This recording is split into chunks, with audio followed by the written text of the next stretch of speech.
Welcome back. We do have Mr. Emmanuel Anyegbenam here with us. He is the Director for African Center for Parliamentary and Constitutional Studies. Thank you for coming on this morning. Thank you so much. You know, about this 2020 budget proposal, beyond the figures, have we, from your perspective, do you think we've overcome questions as to that argument that usually make the roundabout power of the purse, the implementation of the budget, and then ensuring that not just presenting it early, they've done that before, but when the budget will be passed such that people can feel it? You think we've at least taken one step further, sorted all of those out? We've not realistically taken a diligent appraisal of what power of the purse means. Because power of the purse means four fundamental issues: revenue fund of the country, pre and post appropriation presentation, then you talk of oversight by the National Assembly, and then Public Accounts Committee of the National Assembly handling of Auditor General's report, which gives you a thorough view from initiation to full cycle audit process. We have not been able to do this, and it has been a very big problem, which we really inherited. In short, it seems as if the military era of reading budget at January and going on has been a better experience than the democratic experience since 1999. Why do you think that's the case? It is the case because basically, from the constitutional perspective, the Constitution prescribed 31st of December as end of the financial year. Then, if you go to Section 81 of the Constitution, it says that the president will present before the end of the financial year to the National Assembly. But where the issue lies is that no money should be spent unless, as one word, prescribed by the National Assembly, which is actually by Section 80, power of the purse. And if you go to Section 162 to 168, public revenue, we've not been able to apply what? The basic discipline, fiscal discipline. That was why when, in 2006, when we approached the IMF and the World Bank for the debt relief we have from the Paris and London Club, we were owing monumental sum of money, almost 30 billion. We were forgiven. But one issue came out, that we had no procurement and what? Fiscal discipline.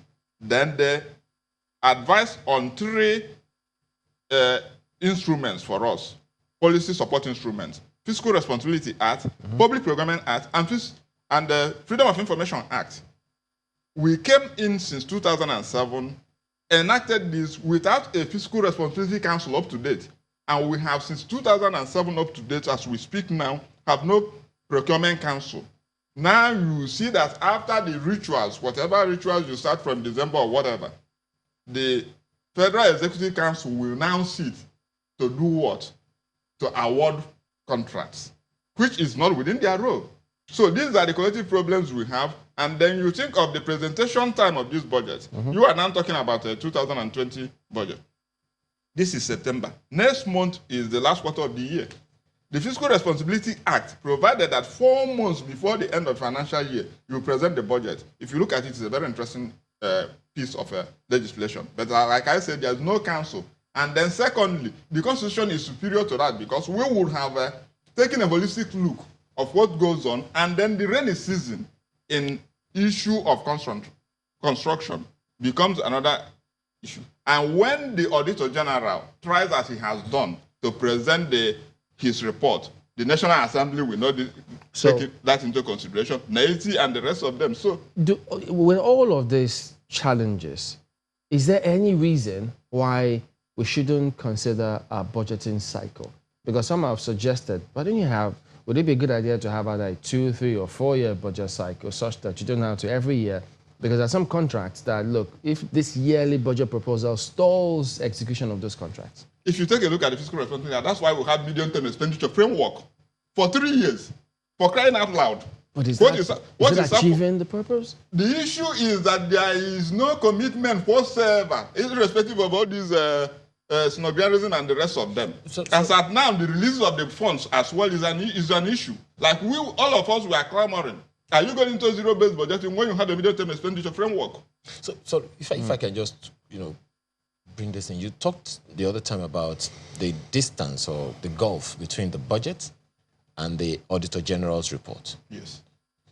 How do we bridge that gap, especially seeing that the National Assembly has various committees that are supposed to be taking that responsibility? That's why I said that the oversight is with those committees. I highlighted 4 areas when I started. Now, the Fiscal Responsibility Act takes all these into consideration and make it even a criminal offense for you to fall out of any of these circles, and opened up, liberalized there, that even NGOs or whoever can go to court without the tortuous local standing issue. So all these are encapsulated in this act, plus the Public Procurement Act. But I have told you that there is no willingness by the leadership. We have not come since 2007, for crying out loud. So how do you now award contracts on your own? And most of these projects are never funded, and they are all lying for. Look at what the roads are. So then the federal, how about the Financial Regulatory Council is not effective? All these, if they are effective, you have seen it by the returns every year. Like I said, it's Auditor General has presented a report. It has never been tabled before the National Assembly, and National Assembly on its own will never debate the medium-term expenditure framework, which is the parameters for the budget. So we have a lot of problems which we must come together and address, and we are feeling this pinch on a regular basis. Okay. We'll come back and wrap this up in just a moment. Do stay with us. Welcome back. The question of budget implementation. How do you see us sorting that out with this 2020 budget? It is at the thrust of good governance, transparency, accountability, rule of law, and participation. Lagos-Ibadan Express Road is a case in point. For almost 20 years, we've seen Bicotny, we've seen ROCC, and the rest of them. There is no public bidding, and why that most important road in Africa will remain in that sorry state. You move within one base between Abuja to Lagos, it takes you one a day. Within 2 hours on electric train, you run the whole of Europe. So we have not been able to address the core of good governance. But we have good news for you, because at the moment, I think the Kara Bridge and the Lagos end is being also worked on. So who knows how soon that the stretch of that road will be fixed. If 20 years gives you one road of how many kilometers, then Vision 2050 may give us maybe the Abuja to Lagos Express Road. What I am saying is that we have not been able to transparently address these issues by procurement basis, and then because these are issues we can easily, by mere tolling, what is on that road between Lokoja, Abuja Road, dualization is now another 40-year project. Even if you are tolling at 5 naira per car or lorry, you will be able to do that. Second Niger Bridge, I don't need to talk about that. So these are the problems we have. We have not faced governance for what it is and the challenges of the 21st century. But we made some progress, haven't we? I have not seen progress that, as at 1970s, it takes you 6 hours to move from Onitsha to Lagos.